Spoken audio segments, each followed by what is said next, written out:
لقيت نفسي في كوبنهاجن، واللي يفصل كوبنهاجن عن مالمو في السويد هو كوبري بس وقطر 45 دقيقة، فقلت ليه ما اجيش اقضي يوم هنا واشوف المدينة عاملة ازاي. تعالوا نكتشف مع بعض المدينة، وزي ما احنا شايفين شكل البيوت كده تحفة، وهنصور حاجات جميلة جدا النهاردة. اعملوا لايك للفيديو ويلا بينا نكمل. صباح الفل، حاليا الساعة 7 الصبح، وكنت مخطط من قبلها بيوم ان انا هطلع السويد عشان اكتشف مدينة جديدة في السويد واسمها مدينة مالمو، وتبعد بالظبط 45 دقيقة بالقطر عن مدينة كوبنهاجن. واحنا حاليا بنتمشى في مدينة كوبنهاجن رايحين لمحطة القطر. زي ما احنا شايفين الاجواء الصباحية في الدنمارك، والناس كلها نشيطة وبتركب عجل. وحجزت تذكرة القطر، سعر التذكرة 26 يورو ذهاب وعودة. وزي ما احنا شايفين الاجواء داخل القطر نظافة وراحة، مفيش بعد كده كأنك راكب طيارة بالظبط. يلا بينا عشان نكتشف مدينة مالمو بالسويد عاملة ازاي. وصلت مدينة مالمو بالسويد زي ما انتم شايفين كده، لسه نازل من محطة القطر ورايا لوحات العربيات اهي. يعني السويد الشوارع مش نظيفة، الشوارع بتلمع، بس الجو هنا أبرد من الدنمارك بكتير.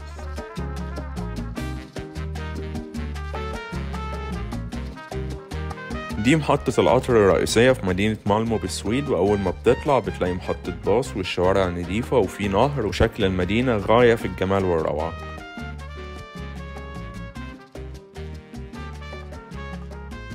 دخلنا كافيه رايق كده واخدنا 2 قهوة وحلويات اسمها كانيل بولار، دي من اشهر الحلويات هنا في السويد، ودفعنا 12 يورو.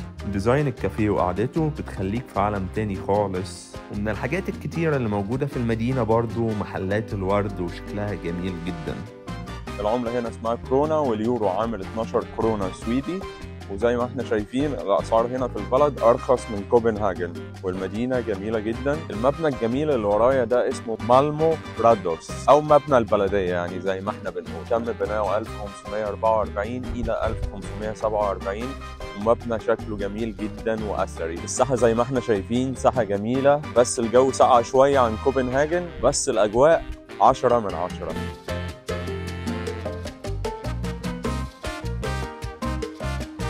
الحاجة الغريبة اللي أنا ملاحظها هنا إن مفيش ناس كتير، فخلينا نتمشى شوية ونشوف الناس راحت فين.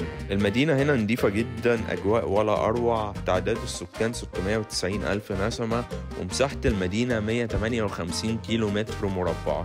في معلومة كمان عايز أقولها لكم على السريع، إن مدينة مالمو ثالث أكبر مدينة في السويد. تيشيرت البوما ده هنا في السويد عامل 16 يورو، تيشيرت الأديداس ده عامل 39 يورو، البنطلون ده عامل 34 يورو، هودي البوما ده عامل 64 يورو، ايس كاب ده عامل 8 يورو، والاديداس ده عامل 12 يورو، الايس كاب ده عامل 10 يورو، الريبوك ده عامل 75 يورو، وده حريمي عامل 75 يورو، ده على النت عامل 220 يورو، هنا ب 130 يورو عليه ديسكاونت. النايك ده ب 60 يورو، ده بالطو وجاكيت في نفس الوقت 50 يورو. لو حد في كوبنهاجن وعايز اسعار ملابس رخيصه يركب القطر، الفرد ب 13 يورو، يجي مالمو هنا الاسعار رخيصه جدا.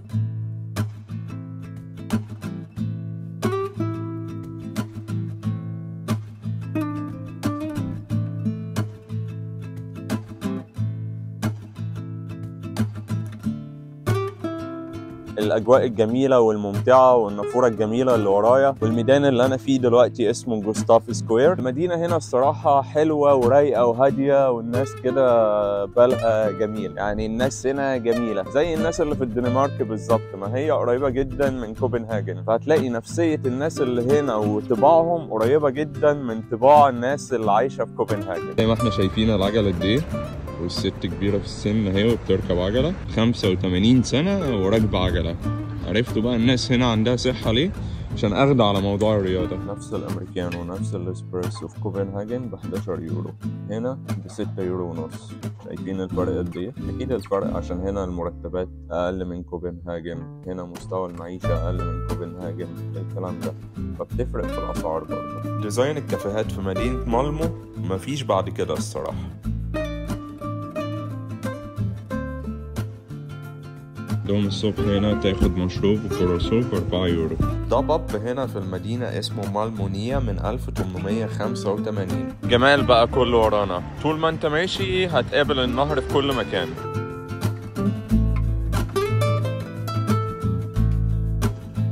ثقافة العجل هنا برضو منتشرة جدا، وأماكن خضرة كتير جدا، وكراسي بقى للناس اللي عايزة تقعد وتاكل وتعمل كل حاجة، وأماكن للمشي. برافو، البلد هنا جميلة. شعب الدنمارك أو شعب السويد أو شعوب الدول الإسكندنافية دي لازم تبقى سعيدة، لأن متوفرة لها كل حاجة هنا موجودة. عجل، في رياضة، الناس بتبذل مجهود، المرتبات عالية، نظافة، الناس بتمشي زي ما هي عايزة، البيوت شكلها جميل، في تأمين صحي، في مواصلات نظيفة، في بنية تحتية في البلد ممتازة جدا. فعشان كده الشعوب دي سعيدة جدا. فزي ما انتم شايفين كده الجمال، انا مش قادر اتكلم، مش قادر اقول لكم جميلة قد ايه، انتوا شايفين بعينكم. يلا بينا نكمل اكتشاف مع بعض.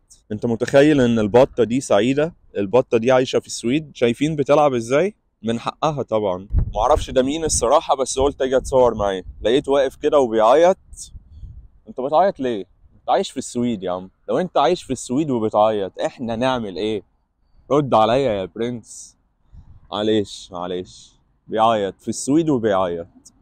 يلا بينا. نزلت صورة على الفيسبوك ان انا في الدنمارك، فالناس قالت لك الدول دي، الدنمارك والسويد، دول تعيسة وكئيبة. لا خالص، على فكرة الدول دي من اسعد الدول في العالم. انت بس اللي ما عندكش معلومات كافية، انت بس اللي بتكتب كومنت سلبي من ورا شاشة، مش اكتر من كده. ولما بتيجي تسأل اي حد في الشارع بيجاوبك، ناس فريندلي جدا. معظم الناس او كل الناس اللي قابلتهم بيتكلموا انجليش. انت بس خليك ايجابي، بلاش تبقى سلبي وتتكلم من ورا شاشة عشان خاطري. أنا جاي دلوقتي هنا عشان أزور المتحف ده، بيقولوا متحف جميل جدا. تعالوا ندخل ونشوف عامل إزاي. ده اسم المتحف، ودي البوابة بتاعته، والدخول ب4 يورو.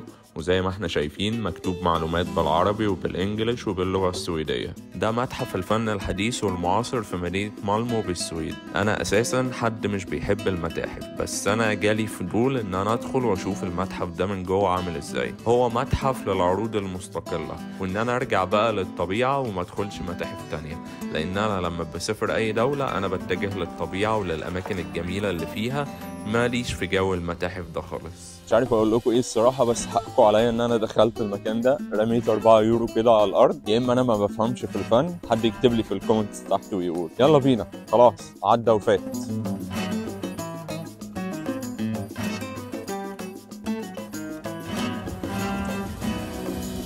الستايل بتاع المعمار هنا في مدينة مالمو بالسويد كأنك ماشي في متحف مفتوح. ساندويتش هوت دوج بيورو ونص.